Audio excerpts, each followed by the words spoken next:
ሄሎ ኤቭሪዋን ሰላም ጤና ይስጥልኝ። ይህ አካዳሚክ ሰርክል ነው። ክቡራን ተማሪዎች ዛሬ ግሎባል ትሬንድስ ቻፕተር 1 ፓርት 1 ይዘንላችሁ ቀርበናል። በጽሞና እንደተከታተሉን ነው ግብጻችን ነው።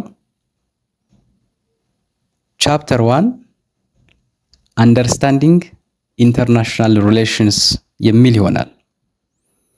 በዛሬው ቆይታችን በዚህ ምዕራፍ የመጀመሪያውን ክፍል 7 ነጥቦች ላይ አተኩረን እናያለን። ሁላችሁም ማስታወሻ በመያዝ በጽሞና ብትከታተሉ ይመረጣል። የመጀመሪያው ነጥብ አንደርስታንዲንግ IR ኦር አንደርስታንዲንግ ኢንተርናሽናል ሪሌሽንስ የሚል ይሆናል። Well, we can have two kinds of conceptualizing international relation. IRን በሁለት መልኩ እንገልጸዋለን። The first one is the classical or state-centric definition የምንለው ነው።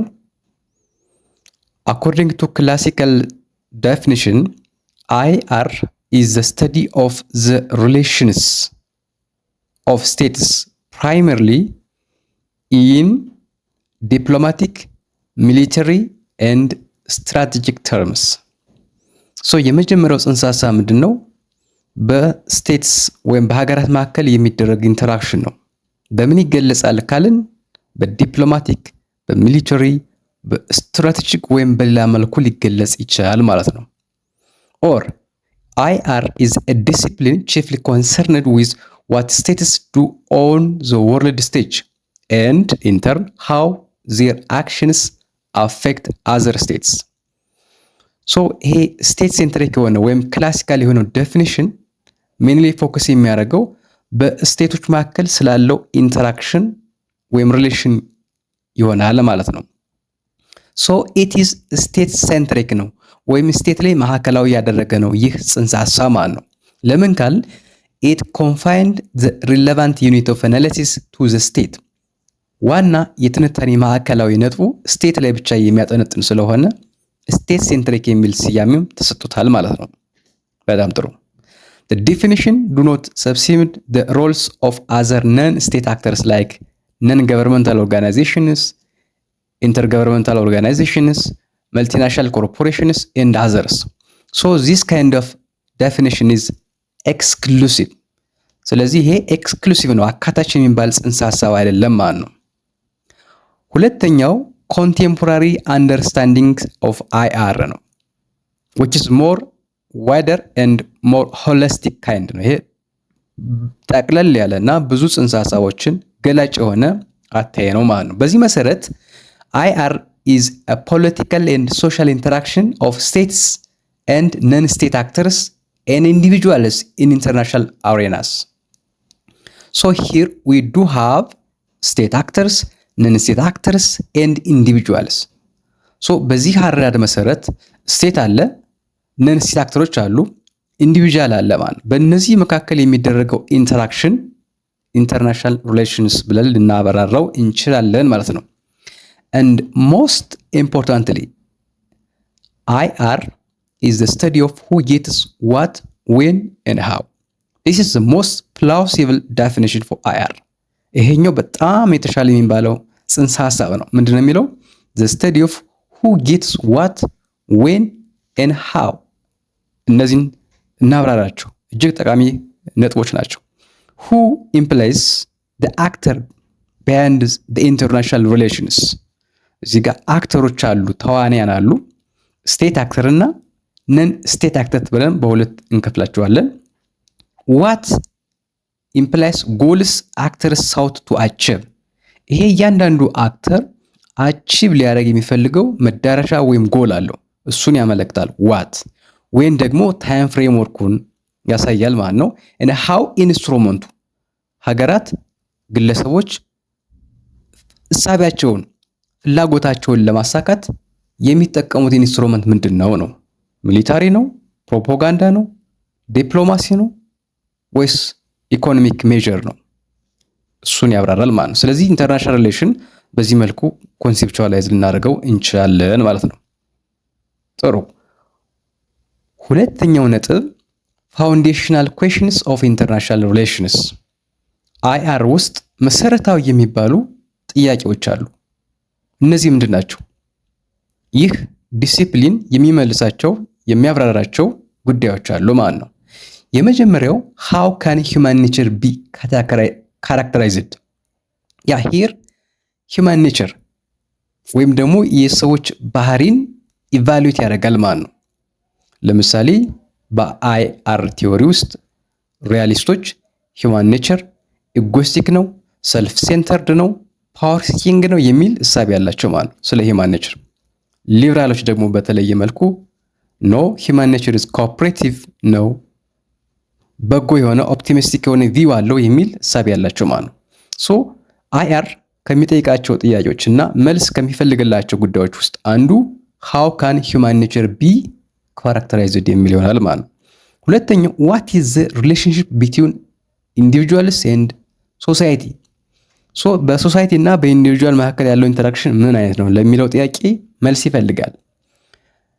ሶስተኛ ዋት አር ዘ ካራክተሪስቲክስ ኤንድ ሮልስ ኦፍ ስቴትስ ስቴት ምን አይነት ሮል አላቸው፣ ሚኒማል ሮል አላቸው ወይስ ደግሞ ከፍ ያለ ማክሲመም የሆነ ሮል አላቸው የሚለውን ጥያቄም ይመልሳል። ላስትሊ ሃው ኢዝ ዘ ኢንተርናሽናል ሲስተም ኦርጋናይዝድ ኢንተርናሽናል ሲስተሙ እንዴት ነው ኦርጋናይዝድ የሆነው ነው፣ ባይፖላር ነው፣ መልቲፖላር ነው፣ ዩኒፖላር ነው የሚሉ ጥያቄዎችን ይመልሳል ማለት ነው።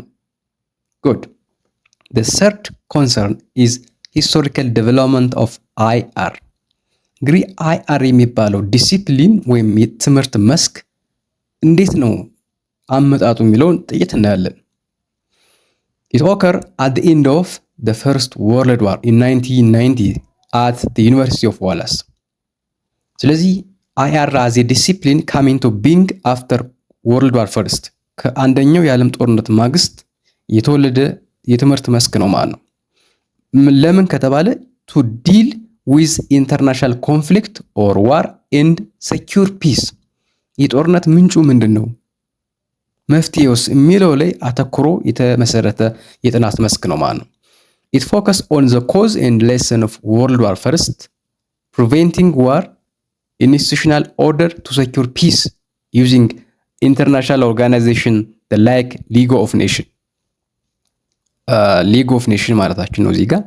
ስለዚህ የአንደኛው የዓለም ጦርነት ያስከተለው ቀውስ አለ።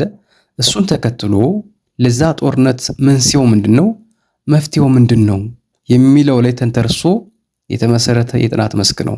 ሶ ዋር ጊቭ በርስ ቱ አካዴሚክ አይአር ጦርነት ለአይአር መወለድ ምክንያት ነው ልንል እንችላለን ማለት ነው።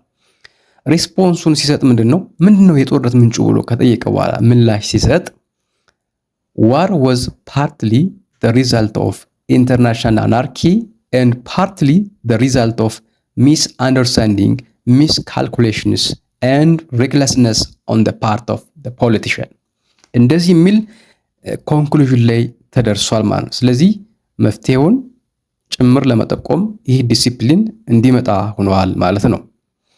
well the fourth point nature ነው። አይአር ምን አይነት ኔቸር ነው ያለው፣ ምን አይነት ነው መገለጫው? ይህን በሁለት ጉዳይ ልናየው እንችላለን። በመጀመሪያ ደረጃ አይአር is an interdisciplinary field ነው። ከተለያዩ ፊልድ ኦፍ ስተዲዎች የተወጣጣ ነው ማለት ነው። so it borrow knowledge and theoretical idea from diverse fields such as economics, history, law, philosophy, geography, sociology, anthropology እነዚህ ሳይኮሎጂ and cultural study ከነዚህ ሁሉ የተጠራቀመ ፊልድ ኦፍ ስተዲ ነው። so it is an interdisciplinary field የሚለው ይገልጸዋል ማለት ነው። new subject matters are frequently added ይለው አይአር ላይ በየጊዜው በየወቅቱ ካሉ አዳዲስ ክስተቶች ጋር ተያይዞ አዳዲስ ነገሮች ይጨምሩበታል ማለት ነው። አምስተኛ ነጥባችን ስኮፕ ኦፍ አይአር ነው። ኢንተርናሽናል ሪሌሽን ምን ጉዳዮች ላይ ያጠናል፣ እስከ የት ድረስ ነው የሚሄደው የሚለው ጥያቄ ነው። the scope of IR defined by the subfield it encompasses በውስጡ ንዑሳን ፊልድ አሉ ማለት ነው የሚያጠናቸው የሚመረምራቸው። ለምሳሌ ዋር ኤንድ ፒስ ያጠናል።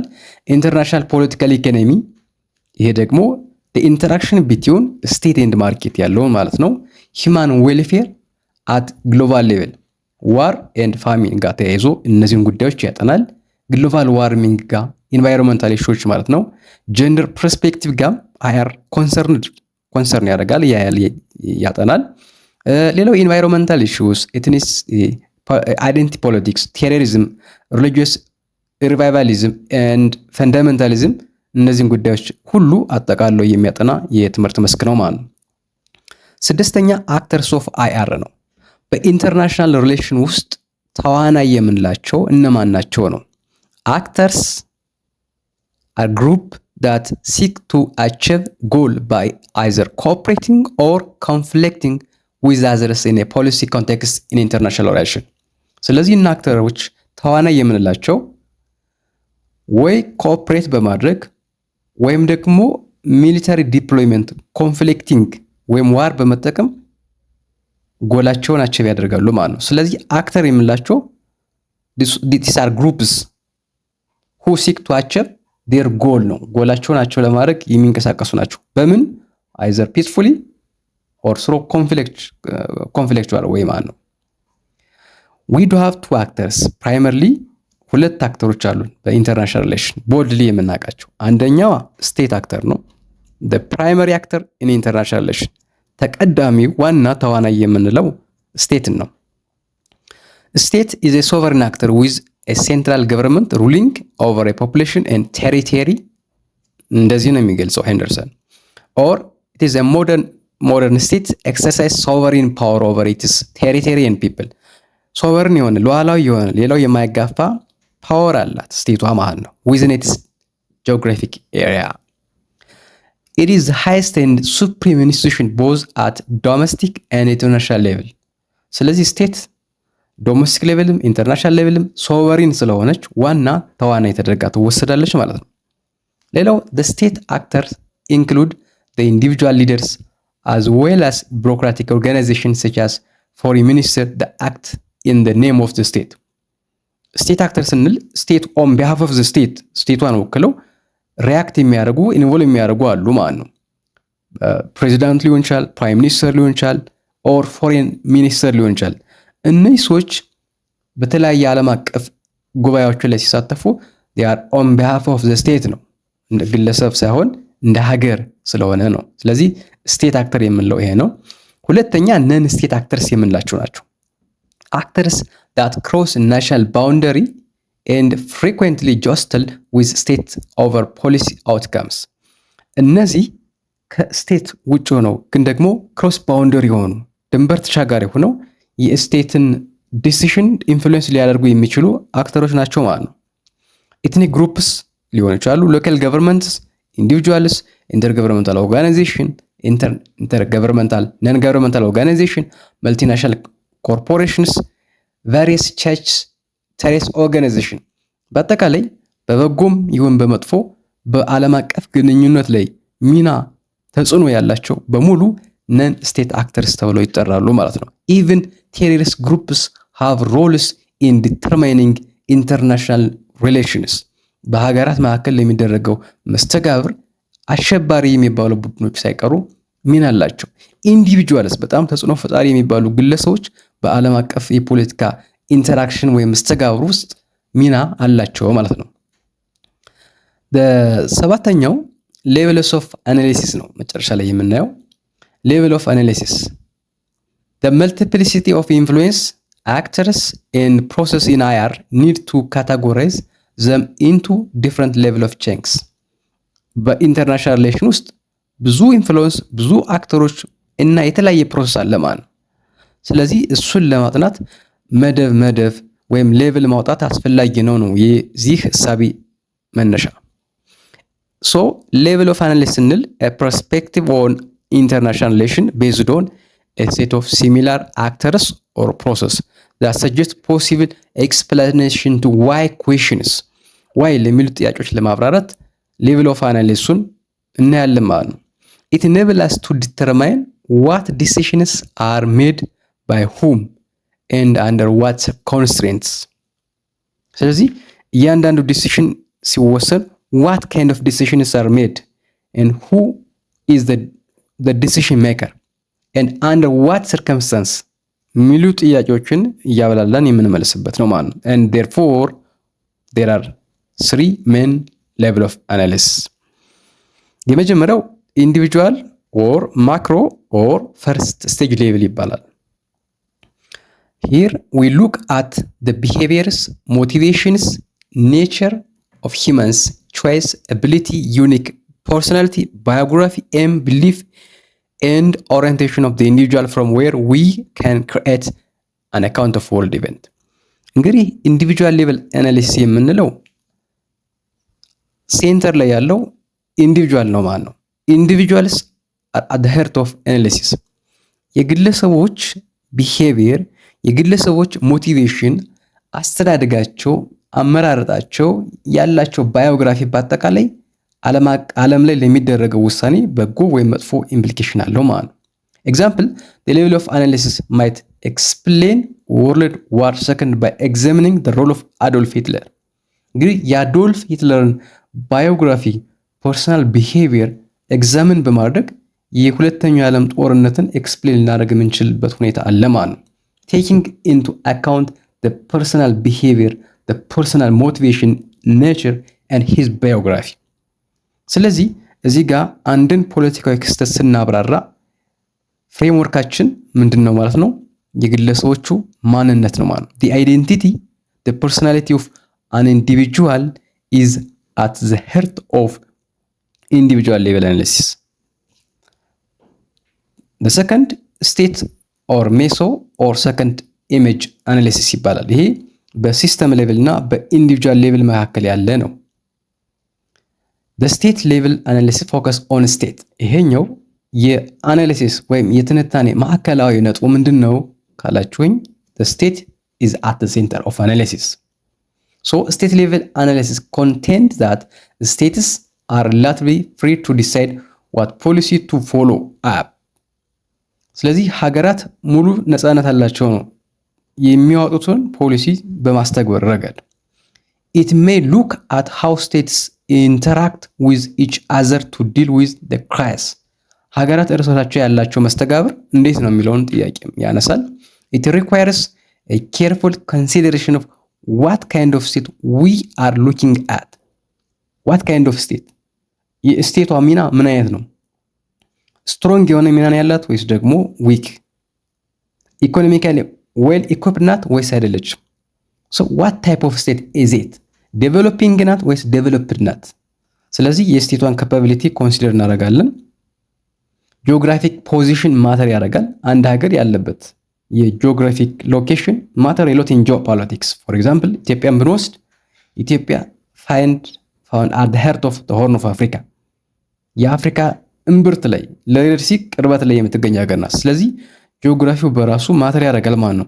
their historical ties and experience and their economic standing። በአጠቃላይ የኢኮኖሚ ፖሊሲያቸው ያላቸው ሂስቶሪካል ኤክስፒሪየንስ እነዚህ ነገሮች ሁሉ ከግምት ይገባሉ ማለት ነው። the foreign policy of the states ሀገራት የሚከተሉት የፎሪን ፖሊሲ ይህንን ነገር ከግምት በማድረግ አንድን ፖለቲካዊ ክስተት ወይም ኢቨንት ምን እናደርጋለን? ኤክስፕሌን እናደርጋለን ማለት ነው። the second one is system or macro or third image level የምንለው ነው። this is a top down approach to the study of world politics። ይሄ ቶፕ ዳውን ነው። from generic to specific የሚሄድ የአጠናን ዘዴ ነው ማለት ነው። the international system pressures states to behave in a certain ways። እዚህ ጋር ያለው ሐሳብ ምንድነው?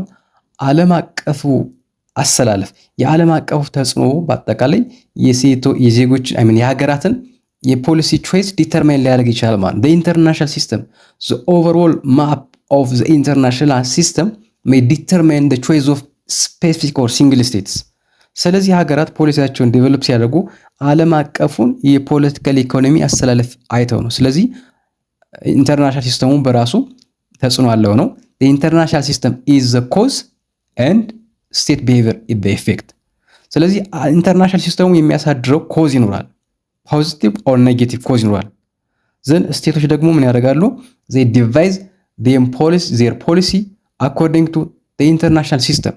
ፖሊሲያቸውን ከዓለም አቀፉ የኢኮኖሚ የፖለቲካና የሚሊታሪ አሰላለፍ ጋር አያይዘው ወይም ታሳቢ ያደርገው ያወጣሉ ማለት ነው። the system level of analysis creates the opportunity to study international relation in the whole። ይሄ ጥቅል የሆነውን ማፕ ነው የሚያሳየን ማለት ነው። so systemic level analysis lack details in favor of studying the whole። ይሄኛው unlike state level analysis state level analysis ላይ ዲቴል የሆነ አንደርስታንዲንግ አናሊሲስ ነው ያለው።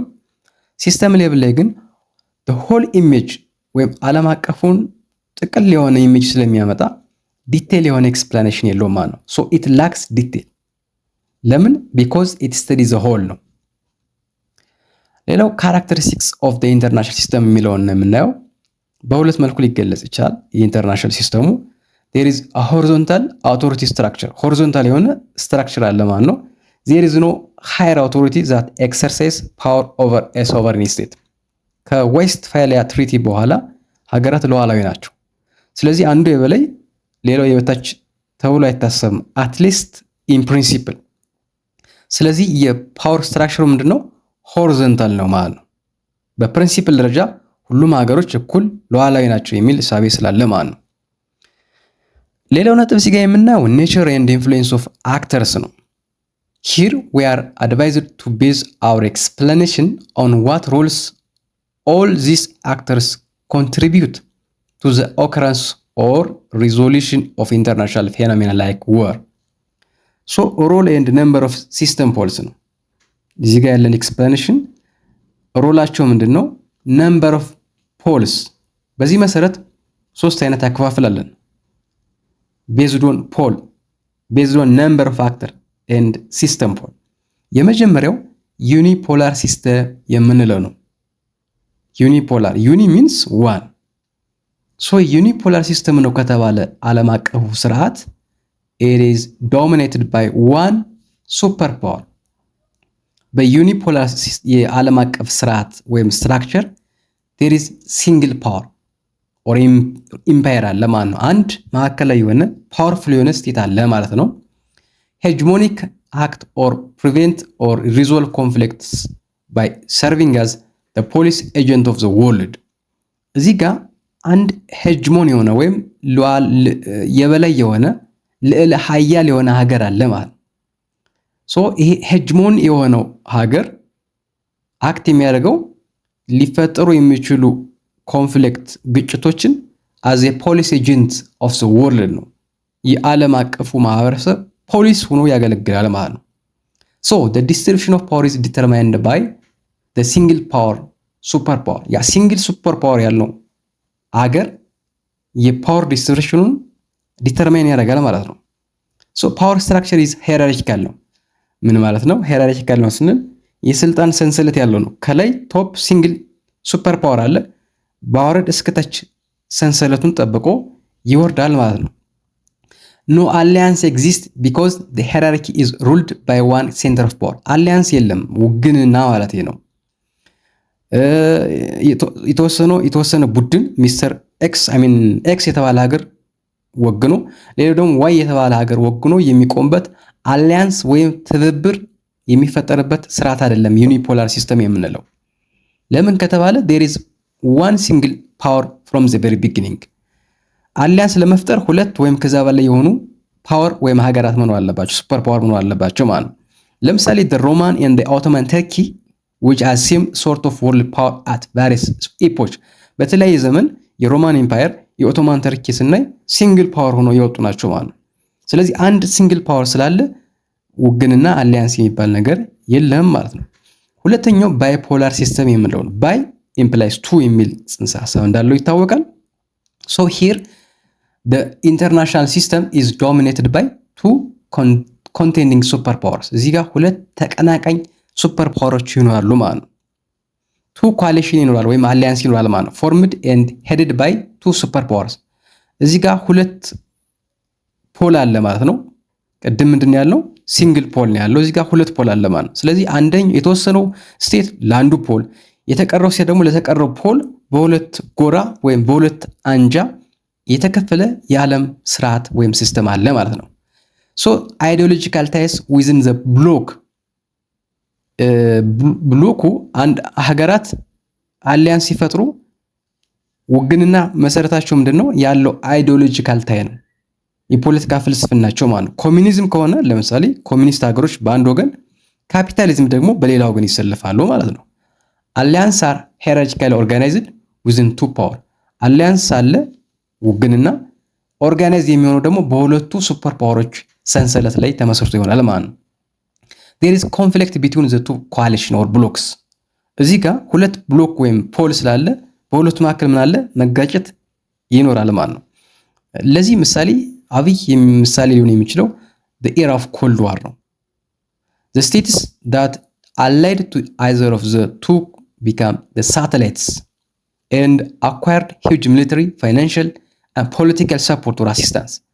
እዚህ ጋር በአንድ ወገን ዩናይትድ ስቴትስ ኦፍ አሜሪካ፣ በሌላ ወገን ደግሞ ራሽያ አለች። ስለዚህ የዓለም ሀገራት በሁለቱ አንጃ ነው የተከፈሉት ማለት ነው። ዩኤስኤስአርን የሚደግፉ የኮሚኒስት ወርልድ የምንለው አለ። በሌላ ወገን ደግሞ የካፒታሊዝሙን ወርልድ የሚደግፍ የአሜሪካን ኢንተረስት ወይም ደግሞ እሳቤ የሚያራምዱ ማለት ነው። ስለዚህ እነዚህ ሀገሮች ሳተላይት ናቸው። ፕሮክሲ ዋር ነበር ማለት ነው። ሁለቱ በቀጥታ እየተዋጉ አይደለም፣ ግን በድጋፍ በእጃዙር የሚደግፋቸውን ሀገሮች በመደገፍ ካይንድ ኦፍ ዋር ይካሄድ ነበር ማለት ነው። ስለዚህ ባይፖላር ሲስተም ስንል የኮልድ ዋር ኤራ ገላጭ ነው ማለት ነው። ላስትሊ መልቲፖላር ሲስተም የምንለው ነው። መልቲፖላር ሲስተም ላይ the power to conquer is concentrated in more than two states። እዚህ ጋር ፖል ከሁለት በላይ ፖል ያለበት ነው። there is no significant hierarchy among actors። በአክተሮች መካከል ግልጽ የሆነ ሄራርኪ ወይም ሰንሰለት የስልጣን ቅደም ተከተል አይኖርም ነው። ኤግዛምፕል ፕሬሲዲንግ ወርልድ ዋር ፈርስት ኤንድ ኮንቴምፖራሪ ወርልድ ማየት እንችላለን ማለት ነው። አሁን ላይ ያለው ብዙ ፖል ብዙ ሱፐር ፓወር ያሉበት ስራ ስለሆነ ማለት ነው። ስናጠቃልለው ይሄንን ጉዳይ a system with two poles bipolar has a medium chance of war። ሁለት ፖል ያለው የዓለም አቀፍ ስርዓት ለዋር አናሳ ጦርነት የመከሰቱ ድል አናሳ ነው። and that system with four or more pole multipolar የምንለው ማለት ነው have the highest probability of war። system with five poles were found to be the most unstable። ስለዚህ በጣም unstable የሚባለው የትኛው ነው ማለት ነው? በጣም ብዙ ፖል ያለው ወይም 5 and more ፖል ያለው ነው ማለት ነው። It has also been argued that global unipolar systems are relatively peaceful። so unipolar አንድ የስልጣን ሰንሰለት ያለበት ዓለም አቀፍ ስርዓት ከሆነ የጦርነት እድሉ አናሳ ይሆናል። ፖሉ በጨመረ ቁጥር የጦርነት ክስተቱም ይጨምራል ማለት ነው። ይሄን ነገር ስንጠቀለለው ሌላው ወደ መጨረሻው እየሄደ ነው። ኢኮኖሚክ ፓተርንስ። ኢኮኖሚክ pattern determine international relation or economic pattern is another key determinant of the operation of any system in its economic pattern። የዓለም አቀፉ ስርዓት ዲተርማይን ከሚደረግበት ኢንስትሩመንት ውስጥ አንዱ የኢኮኖሚክ ፓተርን ነው። እሱ ማለት ምንድነው? አንደኛ ኢኮኖሚክ ኢንተርዲፔንደንስ ይኖራል። ኢኮኖሚክ ኢንተርዲፔንደንስ መኖሩ በአንድ ወገን it promotes peace or in some extent may create tension። ሀገራት አንዱ በአንዱ ላይ ጥገኛ ነው፣ በተለይ in terms of economic aspect። አንዳንዶቹ ለጋራ ጥቅም ሲሉ ኮኦፕሬት ሊያደርጉ ይችላሉ። ሌሎቹ አንዳንዶቹን ለመጎዳት ሲሉ ከት ሊያደርጉ ይችላሉ ያላቸውን ኢኮኖሚክ ሪሌሽን ማለት ነው። በዚህ ጊዜ ቴንሽን ወይም ኢንስታቢሊቲ ሊፈጠር ይችላል ማለት ነው። ሁለተኛ ናቹራል ሪሶርስ ሎኬሽን ኤንድ ዩዝ። የዓለም አቀፉን ስርዓት አስተላለፍ የሚወስነው ይሄ ነው። where natural resources are produced and consumed። ብዙ የተፈጥሮ ሀብት ያለበት አካባቢ ለጦርነት ይጋለጣል። ወዴት ነው የሚፈሰው? ትሬድ ሩቱን ማለት ነው። ወዴት ነው ዲስትሪቢዩት የሚሆነው የሚለው ጉዳዮች ማለት ነው። ስለዚህ የተፈጥሮ ሀብት የት አካባቢ ነው ያለው? አጠቃቀሙ እንዴት ነው? ምክንያቱም ብዙ የተፈጥሮ ሀብት ወዳለበት አካባቢ የዓለም አቀፍ ሀገራት ወይም ደግሞ እነዚህ ሱፐር ፓወር የምንላቸው ወይም ሪጂናል ፓወር የምንላቸው ወደዛ ያያሉ ማለት ነው። ሌላው ዘ ሚስ ዲስትሪቢዩሽን ኦፍ ዴቨሎፕመንት ነው። እንግዲህ እድገት ያለው ክፍፍል ስናይ the haves and the have-nots የምንላቸው አሉ። ደሃና ሀብታም የምንላቸው ወይም ደግሞ ኖርዝ ሳውዝ አክሲስ የምንላቸው ማለት ነው። ዘ ኖርዝ የምንላቸው the haves ናቸው እንደ ሳውዝ የምንላቸው ደግሞ ሃቭ ኖትስ ወይም ደግሞ የሌላቸው ድሃ የምንላቸው ማለት ነው። ስለዚህ በእነዚህ መካከል የሀብት ክፍሉ በዴቨሎፕድ እና ዴቨሎፒንግ ካንትሪ መካከል ያለው ኢንተራክሽን ሌላው ዲተርማይኒንግ ፋክተር ነው ማለት ነው። ለዛሬ የመጀመሪያው ክፍል በዚህ መልኩ አጠናቀቅን። በሚቀጥለው ቪዲዮ የቻፕተር 1 የመጨረሻ ክፍልን ወይም ደግሞ ቲዮሪስ ኦፍ ኢንተርናሽናል ሪሌሽን የሚለውን ይዘንላችሁ የምንቀርብ ይሆናል። ገጹን ለወዳጆቻችሁ ሼር ላይክ በማድረግ እንድታጋሩ በዚሁ እንጠይቃለን። ስለነበረን ቆይታም እጅግ እናመሰግናለን። ታንኪዩ